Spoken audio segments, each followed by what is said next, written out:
Hello friends, this is Rahul और आज हम रिवील प्रेफरेंस थ्योरी के बारे में पढ़ेंगे। इससे पहले हमने आईसी कर्व के बारे में पढ़ा था जो कि हिग्स और एलन ने दी थी। हिग्स और एलन ने आईसी कर्व में बताया था कि जब उस आईसी कर्व वो कर्व होता है जो बोगी के उन जोड़ों को प्रकट करता है जिसके लिए वो उदासीन होता है। लेकिन इसके बाद पॉल सैमुएल्सन ने बताया कि ऐसे कोई भी जोड़े हो नहीं सकते जिसके लिए बोगी उदासीन हो। इसके लिए सैमुएल्सन ने ये दिया है, पॉल सैमुएल्सन ने दी है। सैमुएल्सन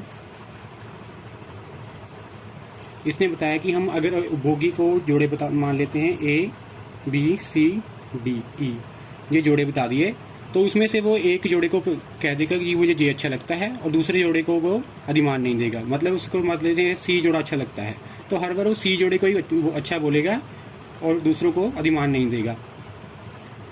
तो इसको स्टार्ट करने से पहले हम सबसे पहले इसकी अजम्पशन पढ़ते हैं। अजम्पशन सबसे पहली है, वो बोगी है वो रैशनल है। दूसरा है उस प्राइस में प्राइस, टेस्ट और इनकम में कोई चेंज नहीं होता। थर्ड है कंसिस्टेंसी।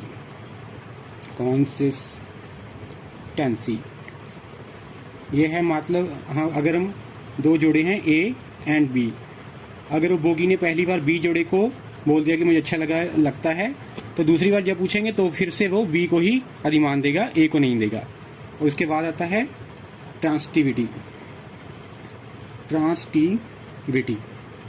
इसका मतलब है अगर तीन जोड़े लेते हैं ए बी और सी, अगर ए से बी को पसंद करता है और बी से सी को पसंद करता है तो वो ए से सी को जरूर पसंद करेगा।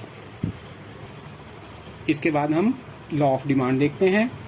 लॉ ऑफ डिमांड ये डॉक्टर एल्फ्रेड मार्शल ने दिया था। मार्शल लॉ ऑफ डिमांड के मुताबिक जब कीमत प्राइस अप होती है तो हमारी डिमांड है वो डाउन हो जाती है, और इसी तरह अगर प्राइस डाउन होती है तो डिमांड अप हो जाती है। जैसे हम ये डिमांड शेड्यूल बनाते हैं। डिमांड शेड्यूल,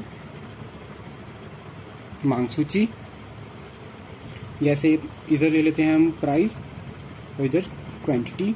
प्राइस 1 2 3 4, प्राइस बढ़ रही है और ये डिमांड देखते हैं 10 8 6 और 4। और इसके बाद हम इसकी एक्सप्लेनेशन देखते हैं। अब इसके बाद हम इसकी एक्सप्लेनेशन देखते हैं।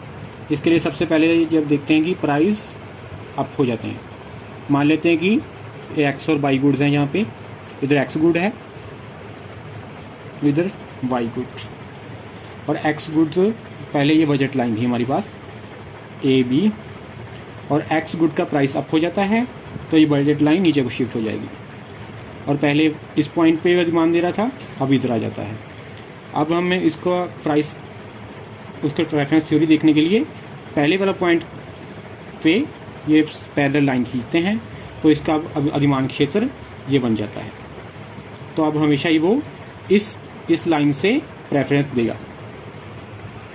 अब इससे प्रेफरेंस देगा तो मतलब इसी एरिया से वो प्रेफरेंस करेगा, नीचे वाले में से नहीं करेगा। अब प्राइस आपको देखा है हमने। इसके बाद मान लेते हैं प्राइस डाउन हो जाता है। इसकी अब कर्व बनाते हैं। पहले देखते इधर एक्स गुड, इधर वाई गुड, ये इसकी बजट लाइन है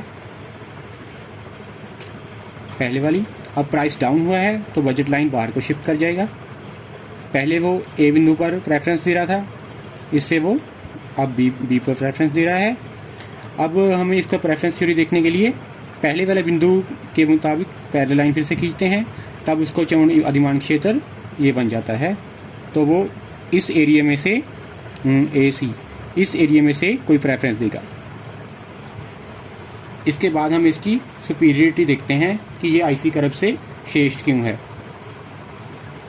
हमने आईसी कर्व में पढ़ा था कि बोगी को कोई जोड़े होते हैं उसके लिए वो एक समान उदासीन होता है, लेकिन जो पॉल सैमुअल्सन ने बताया कि ऐसा कभी नहीं हो सकता कि वो जोड़ों के लिए उदासीन हो। हर जोड़े में से अलग, हर एक जोड़े को वो अलग अधिमान देगा, इसलिए ये श्रेष्ठ है। अब इसकी क्रिटिसिज्म देखते हैं हम।